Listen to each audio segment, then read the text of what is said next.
Shalom Bapak Ibu Saudara sekalian.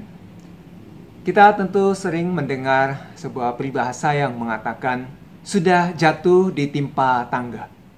Nah, peribahasa ini mengungkapkan tentang masalah yang datang kadang-kadang itu secara bertubi-tubi. Nah, kondisi seperti inilah yang sebenarnya juga dialami oleh bangsa Israel, seperti yang diungkapkan oleh Asaf di dalam nyanyiannya di Mazmur nomor 83 ini.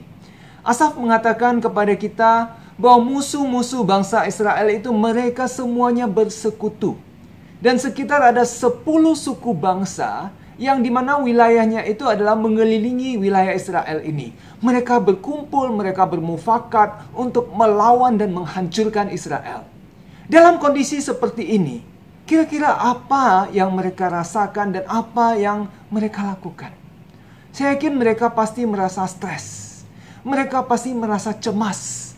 Dan mereka juga pasti ketakutan. Mereka tidak tahu apa yang harus mereka lakukan. Mereka tidak tahu harus bagaimana. Tapi mereka dikatakan mencari Allah.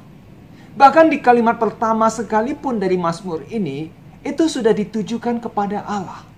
Dikatakan, ya Allah, janganlah engkau bungkam, janganlah engkau berdiam diri, dan janganlah engkau berpangku tangan, ya Allah.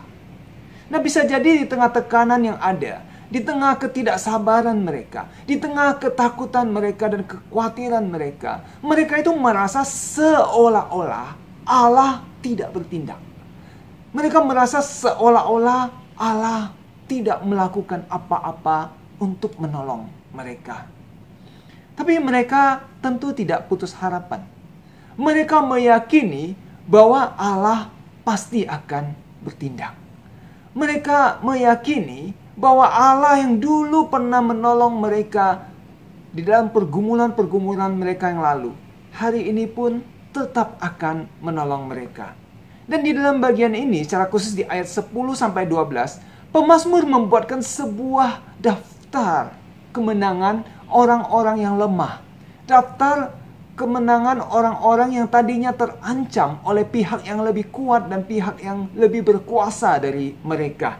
Tetapi ketika Allah ada di pihak mereka yang lemah ini dan menolong mereka, mereka itu menang atas musuh-musuh yang lebih berkuasa, lebih memiliki kekuatan daripada mereka.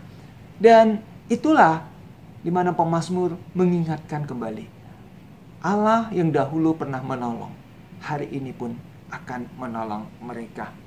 Semua pengalaman kemenangan di masa lalu inilah yang akan memberikan satu harapan lagi bagi bangsa Israel, untuk mereka boleh kembali berharap kepada Allah mereka, penolong mereka yang sejati.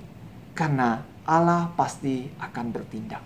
Tapi di sisi lain, kita juga menyadari bahwa musuh-musuh bangsa Israel yang demikian banyak ini, mereka ini semua juga adalah ciptaan Allah. Dan Allah juga pasti mengasihi ciptaannya. Maka di bagian akhir dari nyanyian ini, pemazmur juga berharap agar para musuh-musuh ini pada akhirnya mereka juga bisa mengenal Allah yang maha tinggi, yang menguasai seluruh ciptaannya. Seperti yang diungkapkan di ayat 18 dan 19 di bagian ini dikatakan, biarlah mereka mendapat malu dan terkejut selama-lamanya. Biarlah mereka tersipu-sipu dan binasa, supaya mereka tahu bahwa Engkau sajalah yang bernama Tuhan, yang maha tinggi atas seluruh bumi. Nah, Bapak Ibu Saudara, saya yakin bahwa saat ini kita juga mungkin ada yang memiliki pergumulan-pergumulan. Mungkin di antara pergumulan itu kita juga mengalami kekecewaan. Kita juga mungkin mengalami disakiti orang-orang yang ada di sekitar kita. Mungkin orang-orang itu juga memberikan penghinaan kepada kita. Atau bahkan mungkin ada hal-hal dari diri kita yang dirugikan karena orang lain. Nah, ketika kita berdoa meminta pertolongan dari Tuhan, jangan hanya kita meminta bagi diri kita sendiri, tapi marilah kita juga berdoa dan mengingat mereka. Kiranya mereka juga suatu hari boleh mengenal Tuhan, dan mereka juga boleh bertobat dari segala kejahatan mereka. Dan kiranya itu yang juga boleh terjadi, sehingga mereka betul-betul boleh mengenal Allah yang maha tinggi. Allah yang maha tinggi atas seluruh bumi. Mari kita berdoa.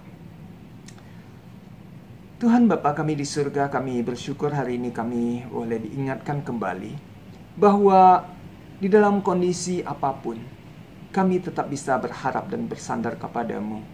Dan terlebih ketika kami mengalami pergumulan berat. Terlebih ketika ada orang-orang yang mungkin menyakiti kami, orang yang mengecewakan kami, orang yang telah merugikan diri kami. Kami berdoa kiranya Tuhan juga boleh melawat mereka. Tuhan juga yang kiranya boleh mengingatkan mereka akan segala kejahatan mereka. Sehingga mereka juga boleh bertobat dan mengenal Engkau. Dan secara khusus bagi saudara-saudara kami yang mungkin hari ini mereka mengalami pergumulan-pergumulan berat seperti itu.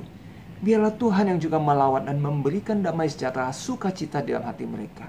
Berikan hati yang penuh pengampunan. Terima kasih Tuhan. Demi nama Tuhan Yesus kami ucap syukur, kami berdoa. Amin. Kiranya Tuhan memberkati kita semua. Amin. Hanya Kristus